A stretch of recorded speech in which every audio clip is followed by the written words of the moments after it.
That brings to mind another tip that you have with regard to starting your speech. You say it's often very effective to begin by asking a question.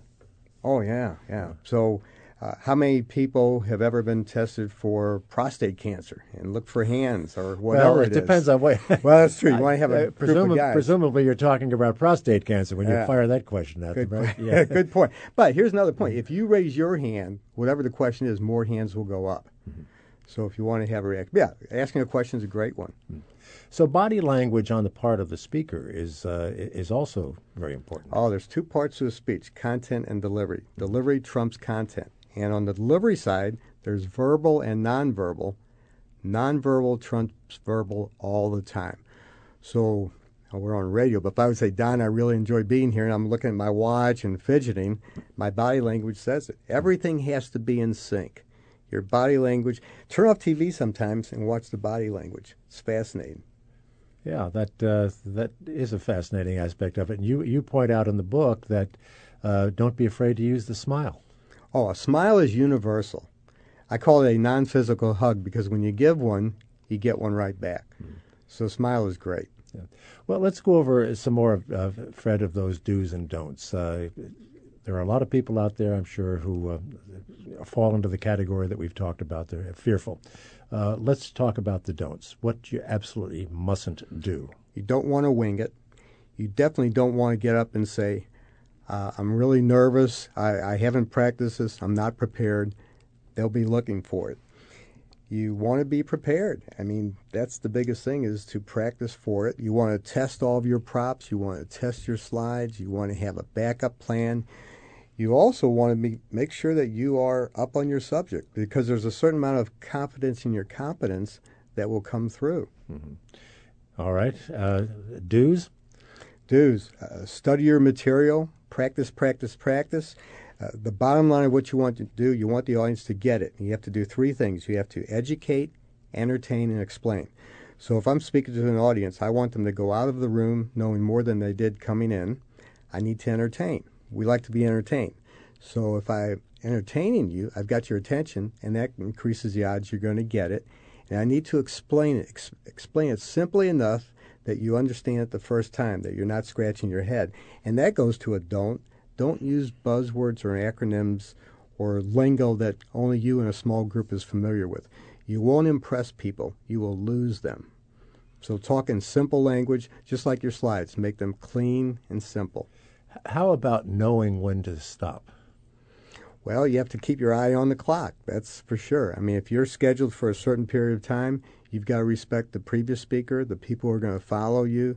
That's why it comes to practicing and, again, maybe breaking your speech into modules in case you have to present a little bit later than you thought. Are there rules for the conclusion, for wrapping it up, not in terms of time so much, but in terms of content? Well, you want to have a call to action. The last thing you say is the first thing people are going to remember. So having people take away your message, there's a law of primacy and recency. That's why you want a strong opening and a strong closing. More the strong closing, another reason to have your closing after the questions and answers. Should you always have questions and answers? Not necessarily. Yeah. Right. It just depends on the venue. Right. You make a big point in your book about repetition. That it's another way to get people to remember your message. Say it several times in several different ways. People will also remember something unusual. Years ago in Toastmasters, one of our members gave a speech about management and labor negotiations. He had a two-brim baseball cap, blue on one side, white on the other. Blue for labor, white for management. Don, that was 25 years ago. I still remember his presentation. Right. Do you have a website or someplace people can go to learn more about all of this? Sure. NoSweatPublicSpeaking.com.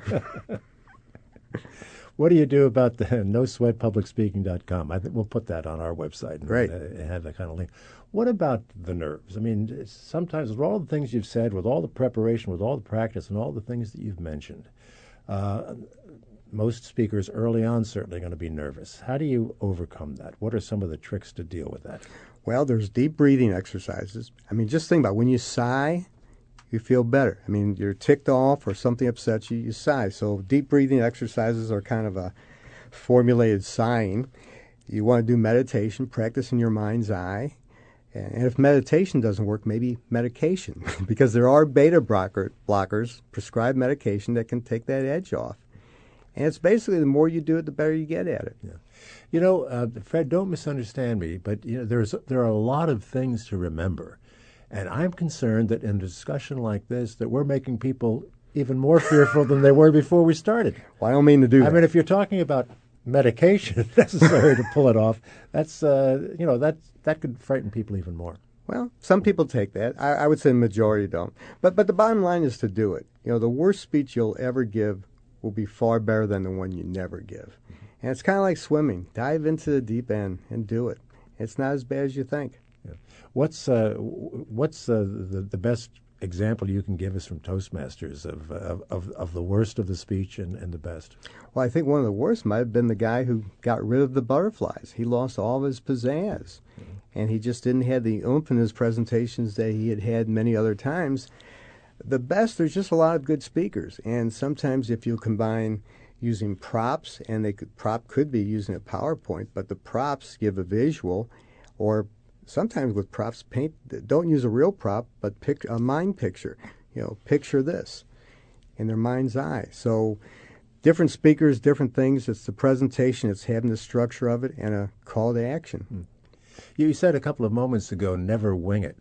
And yet I would have to think that people who know their subject matter well might be better off winging it that way because they're not distracting by looking down at a script or outline or whatever might be the case. That could be. If you've done it enough times and you really know your stuff, then you could do it pretty well, sure.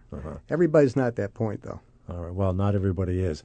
How many speeches does it take, do you think, to become a little more comfortable? Malcolm Gladwell wrote the book called Outliers, and he talks yes. about 10,000 hours to become an expert. Right. So I think that might be relevant. I mean, I learn new things all the time. I mean, one of the things in writing my book, I had to stop doing research. I kept finding other things that made some sense.